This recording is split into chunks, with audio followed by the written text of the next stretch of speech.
Bonjour à tous, c'est Dan. Et le petit yaourt. On se retrouve pour une nouvelle vidéo, une vidéo de série.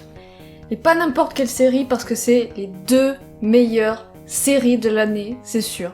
Genre arrêtez Game of Thrones, regardez ces 2 séries là, c'est les meilleures. Potentiellement, oui, tout à fait. Non, si, c'est les meilleures. Non, mais il n'y a pas à discuter, c'est les meilleures. Il y a Rick et Morty, il y a Rick et Morty. Ah oui, non, c'est vraiment. En tout cas, moi, c'est mes 2 gros coups de cœur, elles seront forcément en haut de mon top série de cette année. Ouais, le mien aussi, je pense. Tout à fait, puisqu'on va parler de American Gods et The Handmaid's Tale. Et on commence tout de suite par American Gods. C'est une série de la chaîne Starz qui a aussi fait Ash vs Evil Dead pour ceux qui connaissent, et qui a été diffusée d'avril à juin 2017. Et c'est disponible donc à l'international sur le service vidéo de Amazon. Il s'agit en fait de l'adaptation du livre de Neil Gaiman, donc du même nom, American Gods. Neil Gaiman, je vous en ai déjà parlé dans mes vidéos de lecture, puisque j'ai déjà lu quelques-uns de ses romans. Je n'ai pas encore lu American Gods, mais vous vous doutez, vu que j'ai complètement adoré cette série, faut que je lise ce livre très très vite. C'est un des livres les plus appréciés de Neil Gaiman, je pense, et donc il y avait pas mal d'attentes au niveau de cette adaptation. Et ce qui est bien, c'est que l'auteur a été apparemment pas mal impliqué dans la création de la série. Tellement impliqué que ça lui a donné envie d'écrire la suite aussi. Oui, c'est vrai, tu me l'avais dit. Alors on suit l'histoire d'Ombre Moon, Shadow Moon en VO, qui est en prison, et quelques jours avant sa libération, il apprend que sa femme et son meilleur ami sont morts dans un accident de voiture. Du coup il se fait libérer, et sur le chemin du retour, il rencontre un personnage un peu mystérieux, le Voyageur, ou Wednesday en VO, qui l'embauche comme garde du corps, et qui l'emmène dans un road trip à travers les États-Unis, dans le but de rallier les anciens dieux dans une guerre contre les nouveaux dieux, les dieux modernes de l'Amérique. Donc du coup, on a d'un côté les anciens dieux menés par Voyageurs, avec des dieux qui viennent de mythologies assez diverses, nordiques, égyptiennes, irlandaises, voire bibliques. Il y a aussi des personnages issus des contes de la mythologie traditionnelle, puisqu'on a un personnage qui a un léprechaune. Et de l'autre côté, on a les nouveaux dieux qui sont en fait la personnification d'éléments de la société actuelle. Par exemple la télévision, les médias, les nouvelles technologies et la mondialisation. Cette série dispose d'un casting surpuissant, puisqu'on a déjà Ian McShane qui joue le Voyageur, je pense que c'est le meilleur acteur de la série, il est vraiment hyper charismatique, et il a trop la classe ce gars-là. On retrouve aussi Pablo Schreiber qui joue Pornstache dans Orange is the New Black, et là du coup c'est lui qui joue le léprechaune, et enfin, pareil, il est vraiment stratosphérique. Best léprechaune ever, on n'a jamais vu de léprechaune comme ça en tout cas. Mais du coup ça respecte bien au niveau des traditions culturelles. Au niveau de l'imagerie, c'est complètement différent de ce à quoi on s'attend. Là, on n'est pas du tout dans le merveilleux, en fait. Oui, non. Et sinon, il y a encore plein d'autres acteurs, donc des acteurs qui sont très connus et d'autres un peu moins, et je trouve qu'ils jouent tous super bien leurs personnages. Donc malgré le fait que ce soit une série qui parle de dieux, de léprechaune, de mythologie, etc., on n'est pas du tout dans le merveilleux et dans le tout mignon, tout joli et tout. Même pour le personnage, par exemple, qui représente Pâques, je n'en dirai pas plus. Au contraire, là, on est dans une série hyper sombre, hyper violente, où la violence est hyper stylisée, le sang est hyper stylisé, donc si on n'aime pas les scènes de violence, ce sera pas forcément une série à regarder. Mais nous, on adore ça. Ouais, on a vraiment une photographie que moi j'adore, qui est vraiment topissime, vraiment c'est magnifique, avec une image hyper contrastée. On retrouve la même imagerie et la même réalisation aussi, et la même photographie que dans la série Hannibal, puisque on retrouve le même créateur, donc Brian Fuller. Il y a vraiment, on retrouve les plans larges, très calmes, très picturaux, un peu comme des fresques. Ouais. Et oui, du coup on retrouve vraiment cette direction, vu qu'il a gardé quelques réalisateurs en commun avec justement la série Hannibal. Et du coup, ça va super bien avec l'ambiance de la série, cet effet fresque et ouais, fresque picturale, puisque voilà, on est sur des dieux, sur de la mythologie, donc ça se prête parfaitement à ce genre d'iconographie visuelle. Pareil, comme on est sur une série qui est un peu fantastique, on a de temps en temps des effets spéciaux, et je les ai trouvés plutôt très réussis pour une série. Un autre point commun qu'il y a avec la série Hannibal, c'est la présence du même compositeur pour les musiques, et donc là pareil, on retrouve des musiques complètement cheloues, des percussions hyper bizarres et pas mal d'instruments inhabituels. Et ça donne vraiment une ambiance... moi j'adore ce genre d'ambiance, c'est complètement barré.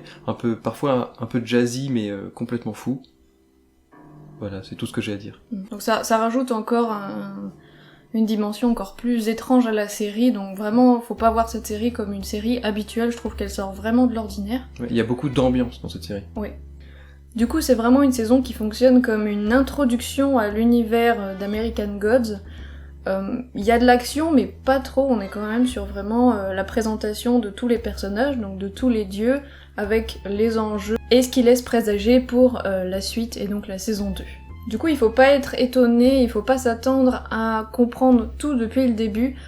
Nous, en tant que spectateurs, on est comme le personnage d'Ombre Moon, on est un peu perdu et on découvre au fur et à mesure qui sont les personnages, quels sont leurs pouvoirs et tout. Et du coup, dans la série, il y a beaucoup d'histoires dans l'histoire, sous forme de contes qui racontent un peu qui sont les anciens dieux, comment sont arrivés les nouveaux dieux. C'est quelque chose que j'aime beaucoup dans les films, les séries, les bouquins, c'est quand il y a une histoire dans l'histoire, et ça marche super bien. Et en plus, à chaque fois qu'il y a un conte qui est raconté, on change un peu de direction artistique et c'est super sympa, c'est super agréable à voir. Ça apporte encore plus de richesse à la série.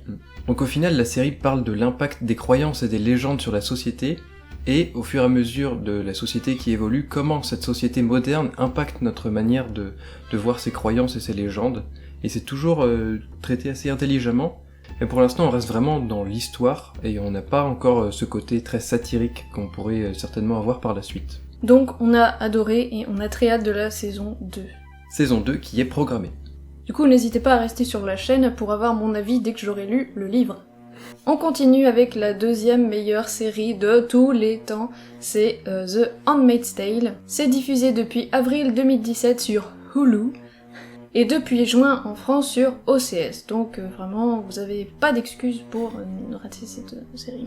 Il y a 10 épisodes dans cette première saison, et la deuxième saison devrait arriver en 2018. Il s'agit de l'adaptation du livre La Servante écarlate de Margaret Atwood qui était sorti en 1985, et comme cette série maintenant cartonne, vraiment, il y a pas d'avis négatif sur cette série puisqu'elle est vraiment très bien, et bien le livre a une seconde jeunesse, on va dire, et il explose en ce moment. Enfin, c'est bien qu'il y ait une adaptation qui donne tellement d'effets positifs que ça relance un peu la vie d'un livre en fait qu'on avait peut-être un peu oublié. Là aussi, l'auteur a été consultante sur la série, notamment sur tous les aspects qui ont été modernisés par rapport au livre. Concernant le genre de la série et donc du livre aussi, on est sur de la dystopie plutôt adulte, on n'a rien à voir avec Hunger Games et autres Divergentes. Alors l'histoire se passe dans un futur proche, et à cause de la pollution, la fécondité a carrément chuté. C'est quasiment impossible d'avoir des enfants, et du coup c'est un groupe politico-religieux qui a pris le pouvoir aux États-Unis. Donc là on se retrouve dans une société où les hommes sont au pouvoir, les femmes n'ont plus aucun droit, elles ont plus le droit de travailler. Et du coup toutes les femmes ont été réquisitionnées on va dire et réaffectées à différentes fonctions. On a d'un côté les épouses qui sont habillées en vert et qui doivent donc servir d'épouses aux membres importants de la société. On a les Martha en gris qui sont les femmes qui entretiennent les maisons. Et surtout on a les servantes en rouge qui sont là uniquement pour la reproduction. Et les servantes sont sous la surveillance des tantes qui elles sont habillées en marron et qui sont des vieilles bonnes femmes, pas sympas. On va avoir une servante affectée donc par famille, et en fait une fois par mois il va y avoir une cérémonie qui est organisée dans chaque famille où tout simplement la servante est violée, donc par le dirigeant, et ceci en présence de l'épouse. Donc on a soi-disant tout un protocole religieux qui veut faire de cet acte quelque chose de béni, et ce évidemment jusqu'à ce que la servante soit enceinte et qu'elle puisse donner le bébé à la famille. Les servantes perdent tout, toute identité, toute liberté, elles ont plus de nom, leur nom change, elles deviennent complètement la propriété et l'esclave de cette famille. Et donc nous dans la série on va suivre le quotidien de June, qui ne s'appelle plus June puisqu'elle est servante, elle s'appelle Defred ou Offred en anglais puisqu'elle appartient au commandant Fred Waterford. Et donc au fur et à mesure des épisodes on va comprendre qu'est-ce qui s'est passé dans cette société pour qu'ils en arrivent là, qui est June, qui elle était avant. Et donc on va la voir se remémorer le fait qu'elle avait un mari, qu'elle avait une fille, et que les deux lui ont été enlevés. Au niveau du casting, le personnage de June est joué par Elizabeth Moss, qui joue vraiment super bien son personnage. Elle met beaucoup d'émotion dans son jeu, et on peut vraiment s'identifier facilement à elle. On la voit qui lutte face à tout ce qu'on lui inflige, tous les sévices, les tortures mentales, les tortures physiques, les viols, ses réactions face aux mutilations de ses amis, la privation de liberté, et malgré tout, on sent qu'elle arrive à garder espoir et à tenir bon grâce aux souvenirs qu'elle a de sa fille et de la société dans laquelle elle vivait. Sinon, globalement, tous les acteurs sont assez dans leur personnage, notamment Joseph Fiennes qui joue le commandant. Au niveau de la photographie, on trouve quelque chose de très froid, avec des tons verts et bleus qui vont bien contraster avec les tenues rouges des servantes. Du coup, on a une atmosphère assez effrayante, glaçante, assez stylisée, avec des plans assez beaux et en même temps hyper effrayants. Et sinon, au niveau de l'émotion, on la sent assez bien puisqu'on a de très gros plans sur les visages, donc évidemment ça prend beaucoup plus aux tripes. Le point fort de la série, c'est vraiment son réalisme, parce que même si c'est une histoire assez extrême, on va dire, on se rend compte que c'est hyper facile d'arriver à ce stade-là, que ça pourrait nous arriver quasiment du jour au lendemain. Et ça, c'est super bien retranscrit, et ça fait écho à beaucoup de problèmes qu'on a actuellement, notamment l'avortement, qui est encore perçu comme un crime dans pas mal de pays, et qui est encore super mal vu, même dans des pays qu'on pourrait appeler très développés. De la même façon, il y a encore beaucoup de personnes qui pensent aussi que la contraception est toujours un crime. Donc évidemment, dans cette série, on a ça aussi, on a tous les homosexuels, les médecins qui ont prescrit des contraceptions, tous ces gens-là ont été pendus bien en place publique pour servir d'exemple. Pareil pour les droits des femmes, il y a plein de pays où les femmes n'ont quasiment aucun droit, et même dans des pays comme le nôtre par exemple, les femmes elles ont des droits depuis pas très longtemps, et au niveau de l'égalité homme-femme, voilà. c'est toujours pas ça quoi, donc voilà.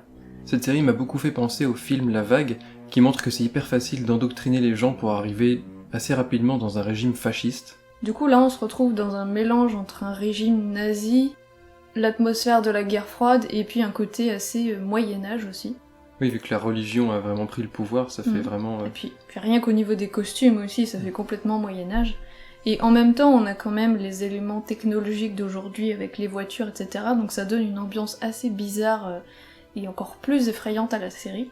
Un autre point fort de la série, c'est aussi la construction des personnages, évidemment.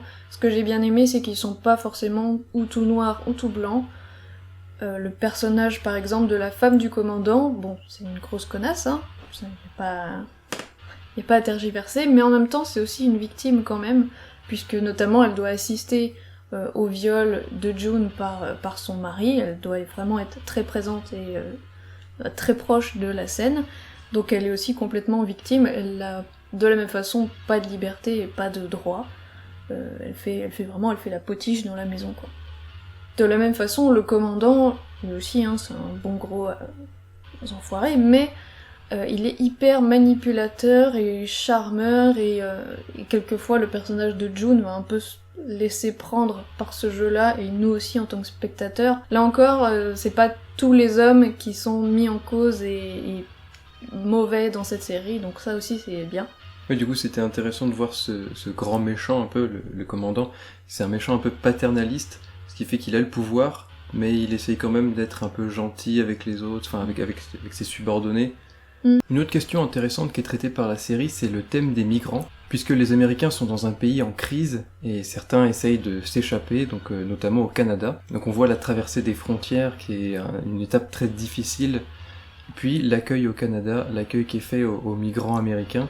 Et ça, je pense que de voir ça, ça aiderait pas mal de gens qui ont un avis hyper tranché sur l'accueil des migrants en France, par exemple, de se rendre compte que c'est pas facile de venir d'un pays en crise, et qu'on serait bien content de se faire accueillir par un autre pays si jamais il y avait des problèmes dans notre pays.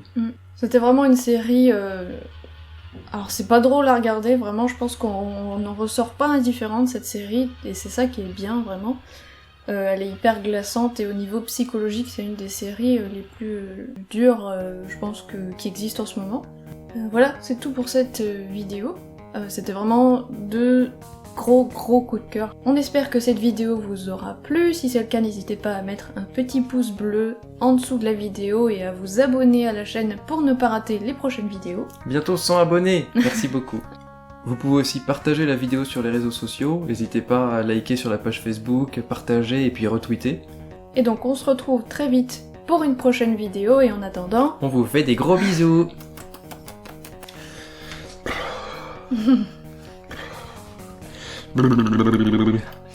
Et The Handmaid's Tale. Telltale. Je sais pas dire tel. Je sais pas dire tel. Oui, puisque Ombre Moon va... Ombre Moon... Non, c'est pas. Casting de ouf, Flèche, Ian McShane. J'ai dit comme ça quand t'as commencé à bouger.